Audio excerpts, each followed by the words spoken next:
Salut à tous et bienvenue sur ValEPL Lorcan FR. J'espère que vous allez bien. Au programme, un sujet un peu plus léger aujourd'hui. On va s'intéresser au fait de pimper son deck. Qu'est-ce que c'est que pimper son deck? Eh bien, c'est récupérer les cartes qui composent ton deck dans une version brillante, dans une version rare, dans une version promotionnelle, avec un skin alternatif. En tout cas, customiser le deck à ton image, à ton goût. Pourquoi c'est cool de pimper? Parce que pour moi, c'est le savant mélange de euh, consommer le TCG en tant que joueur et le consommer en tant que collectionneur. Je m'explique, un joueur va récupérer les cartes seulement pour les jouer et un collectionneur va récupérer les cartes parce qu'elles sont belles seulement pour les collectionner, les mettre en classeur ou comme moi dans mon décor, les exposer. Le fait de pimper ton deck, c'est un peu la réunion des deux concepts, c'est-à-dire que tu vas récupérer des cartes qui te plaisent visuellement, dans des raretés ou dans des brillances que tu vas trouver esthétiques, mais que tu vas utiliser pour les jouer dans ton deck. Et pourquoi c'est cool de pimper à l'Orcana? Eh bien parce que de plus en plus, et notamment avec l'intronisation du chapitre 2, les decks jouent de moins en moins de légendaires, et donc du coup de cartes plutôt chères. Et forcément, eh bien, les versions brillantes des meilleures cartes du jeu, qui sont plutôt des rares, des super rares ou alors des unco, eh bien, sont pas vraiment beaucoup plus chères que les alternatives non brillantes. Donc moi j'ai passé une petite commande récemment pour essayer de customiser un petit peu mon deck Ruby Amethyst Boons. J'avais déjà essayé de customiser mon deck Steel Umber Song que j'avais pas mal avancé et je vous propose de partager ça ensemble. Avant de passer à la suite, laissez-moi vous souhaiter un joyeux Noël selon à laquelle période vous allez regarder cette vidéo. Vous souhaitez de passer d'excellentes fêtes en famille ou entre amis. Prenez soin de vous, reposez-vous bien pendant ces vacances d'hiver et revenez en forme pour attaquer la rentrée et la nouvelle année 2024. C'est le moment aussi de soutenir la vidéo, de soutenir la chaîne, de soutenir le concept en laissant votre pouce bleu, en vous abonnant, en partageant la vidéo et en déroulant la description pour nous rejoindre sur nos différents réseaux sociaux. Vous pouvez aussi, vous, me dire votre manière de collectionner, de pimper ou de jouer à l'Orcana dans l'espace commentaire. Tous les commentaires de la chaîne sont évidemment lus. Alors, voici les cartes que j'ai commencé à récupérer pour le deck Ruby Amethyst Boons. J'ai évidemment récupéré la fameuse synergie du chapitre 2, c'est-à-dire la synergie Boons avec les Madame Mime et les Merlins. Et il faut savoir que ces cartes-là, en fait, sont très abordables parce que ce sont des Unco. Donc là, par exemple, on a Merlin Chèvre que j'ai récupéré en 4 exemplaires. Et alors, il faut aussi dire quelque chose. Je sais que pas mal de gens n'apprécient pas la brillance de l'Orcana, alors que moi, au contraire, je la trouve très fine, subtile, très fine, mais très intéressante. J'attends que le focus se fasse et je vous montre ça. En gros, on a un espèce de foil texturé sélectif, là où par exemple les enchantés qui elles coûtent très très cher, tu peux pimper avec des enchantés, mais là dans ce cas-là, ça nécessite un peu plus de budget. Moi, l'avantage là du pimp sur l'Orcana, c'est que ça soit quand même peu coûteux. Et en fait, je trouve que les enchantées, elles n'ont pas de texture, elles sont très lisses. Donc tu as un effet de foil, notamment un effet un peu de vague, qu'on peut appeler le search foil si jamais on se réfère aux appellations Magic. Mais moi, ce que j'aime bien dans le foil, c'est à la fois la sélection et la texture. Et le foil de l'Orcana, j'en ai déjà parlé régulièrement, pour le coup, est un peu plus subtil, mais un peu plus texturé, un peu plus à mon goût. Je l'aime beaucoup, il y a pas mal de jeux de reflets avec la lumière. Et je le trouve plutôt sympathique. On a la dorure de l'encre qui ressort très très bien, les espèces de liserés un peu argentés côté bouclier et côté attaque du personnage qui pareil est pas mal mis en valeur avec la lumière. Le décor qui détache bien du coup le sujet principal de la carte. euh, Parce que le décor, lui, est justement foil, un peu texturé, tandis que le personnage principal, lui, est au premier plan sans foil appliqué. Et ça, voilà, il y a plein de gens qui sont pas du tout sensibles à ça, alors que moi, je trouve plutôt que c'est une belle proposition, là où, par exemple, le foil classique de Magic, si on parle pas des foils texturés et compagnie, hein, mais le foil classique de Magic, je le trouve assez fade à côté. Donc voilà, c'est pour dire que je vais un peu à contresens de la pensée globale sur le foil de l'Orcana. Moi, je trouve que le travail de Ravensburger est plutôt sympathique. Ici, on a 4 Madame Mime, pareil, ça coûte pas grand chose. Et puis ça donne un peu de gueule à votre deck en fait quand vous le jouez. C'est aussi important quand vous jouez un TCG de prendre du plaisir à jouer avec les cartes que vous avez.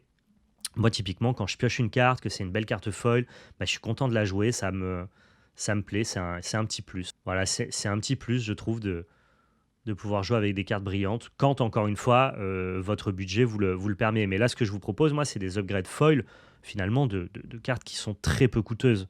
L'avantage, c'est que la meilleure synergie du jeu actuellement, c'est la synergie Boons. La synergie Boons, elle coûte quasiment rien, quoi. Autre petite carte ici, le petit Pascal, qui n'est pas joué dans toutes les versions, mais si on veut une stratégie plus offensive, les Pascal sont de rigueur. On a aussi l'ami Merlin. Voilà, là on a Merlin Lapin. J'aime beaucoup le dessin, j'aime beaucoup le décor en fond, le code couleur globalement. Toute la boucle mime Merlin, j'aime beaucoup la DA. Cartes qui sont vraiment très très jolies. Pareil, on a la petite pastille ici qui ressort très très bien avec l'effet foil des cartes Lorcana. Pareil, hein, ça quand vous jouez votre boucle mime Merlin en foil, ça a un peu de gueule sur, euh, sur le tapis de jeu. Autre carte que j'apprécie, le fou, carte du chapitre 1, que j'avais pas récupérée à l'époque. Très très bonne carte, en tout cas qui marche bien avec la synergie plus agressive de Ruby Améthyste et notamment les Arthur. Là pareil, la carte en foil, alors attendez, je switch avec celui qui n'a pas la sleeve, comme ça on peut voir un peu plus le foil. Alors je trouve que le foil marche mieux quand la carte a des reflets plus clairs, quand la carte est plus sombre, il est encore un peu plus discret. Moi, à titre personnel, ça ne me dérange pas, mais je peux comprendre que certains disent qu'on le voit assez peu, notamment sur les cartes plus sombres. Carte iconique du jeu, du premier chapitre, une des meilleures cartes améthystes évidemment. Pareil, elle est magnifique. Là, vous voyez, il y a vraiment les éclairs qui sont mis en avant dans le fond. Super carte aussi actuellement, Madame Mime en renard. Donc la version charge pour aller déloger les personnages adverses tout en faisant de la value et récupérant nos cartes Merlin. Là pareil, hein, on a un joli foil dans le fond, un joli visuel, une jolie, un joli pattern de couleurs. Très très belle carte, j'aime beaucoup aussi. Une de mes cartes préférées du chapitre 2, l'ami Arthur. Alors évidemment, les cartes que j'avais déjà en 3 exemplaires, je les ai, à part pour les communes et les Unco, pas encore upgradées tout en foil. L'idée, c'est de le faire petit à petit. Par exemple, j'avais déjà 3 Merlins en normal, j'ai acheté le quatrième en version foil. L'idée, c'est de compléter pour arriver jusqu'à vos cartes en 4 exemplaires avec les cartes foil quand vous passez une commande. Et puis par contre, ensuite, petit à petit, quand vous avez un peu de budget, de transformer les cartes non foil en cartes foil. Le but, c'est évidemment de ne pas tout faire d'un coup parce que sinon, eh ben, ça demande un peu plus d'investissement, bien sûr. Pour l'instant, j'aurai qu'un Arthur qui brille, mais ça me va déjà très bien. On a ici deux Mes Amis de l'Au-delà, qui est probablement là ou l'une des meilleures cartes du jeu, je trouve. Une chanson qui te fait piocher deux de manière totalement gratuite dès lors que tu la chantes. J'aime beaucoup le code couleur aussi, ce violet et ce vert qui entoure le personnage. Un docteur Facilier, d'ailleurs, on voit que son ombre. Mais voilà, j'aime beaucoup l'esprit de la carte. Et pareil, le foil est très joli, discret, mais très joli. En fait, discret, c'est un mot qui revient souvent pour parler du foil de l'Orcana, et j'ai l'impression que les gens voient forcément l'adjectif discret comme étant quelque chose de péjoratif. On n'est pas dans un card game de Bandai à la Dragon Ball Super Card Game avec des effets, des dorures partout, ou comme des cartes Naruto Kaiju par exemple, qui elles, pareil, vont avoir des effets brillants à tous les niveaux. C'est une orientation à parti pris. Par exemple, moi j'aime beaucoup les cartes foil de Flesh and Blood, et pareil, elles vont avoir un foil plutôt discret. Et en fait, il n'y a pas un type de foil, donc le foil Card Game Bandai ou le foil Flesh and Blood, qui est mieux que l'autre. Il y a juste des envies, des directions. L'idée, c'est juste que la direction dans laquelle tu vas soit bien réalisée. Et là, le côté subtil, sélectif, mise en avant à la lumière, dans cette orientation discrète qui est faite sur les cartes Lorcana, je trouve que c'est plutôt bien réalisé. Ça ne veut pas dire que c'est mieux ou moins bien que ce que proposent les cartes Game Bandai ou ce que va proposer par exemple un TCG comme Naruto Kaiju, c'est juste différent. Et moi, je sais apprécier les deux, j'aime beaucoup les deux.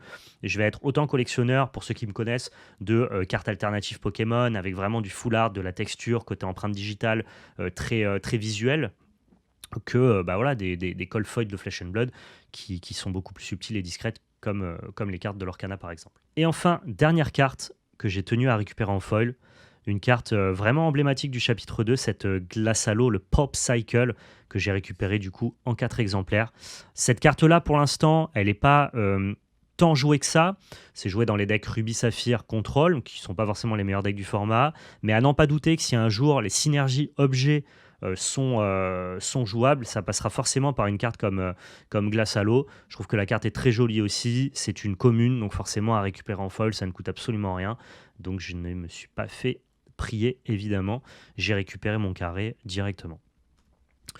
Donc voilà, c'est une petite, commande Lorcana que je me suis faite, que j'avais envie de partager avec vous, une petite commande de Noël finalement, mon petit cadeau de moi à moi-même en tant que joueur de Lorcana. J'espère que cette vidéo vous a plu, ça m'a permis aussi de, parler de ce qu'est le pimp pour ceux qui découvriraient, le TCG Lorcana et qui ne savent pas exactement ce qu'est cette expression-là, d'expliquer un petit peu les différents types de collectionneurs et pourquoi je trouve que le fait de pimper son deck, c'est un juste milieu entre collectionner et seulement jouer et puis en plus, bah, ça m'a permis de partager cette réception, avec vous. Encore une fois, passez d'excellentes fêtes de Noël. Merci d'avoir regardé cette vidéo plutôt courte, mais ça change des vidéos habituelles. Ça peut être aussi pas plus mal d'avoir des vidéos courtes, notamment pendant cette période de fête où vous êtes bien occupé à festoyer avec vos amis et votre famille, j'imagine. Dites-moi dans l'espace commentaire, vous, si jamais vous collectionnez les versions brillantes ou non. Et puis on se retrouve très prochainement. Merci beaucoup, prenez soin de vous et surtout n'oubliez pas, c'était de la belle magie. Ciao tout le monde.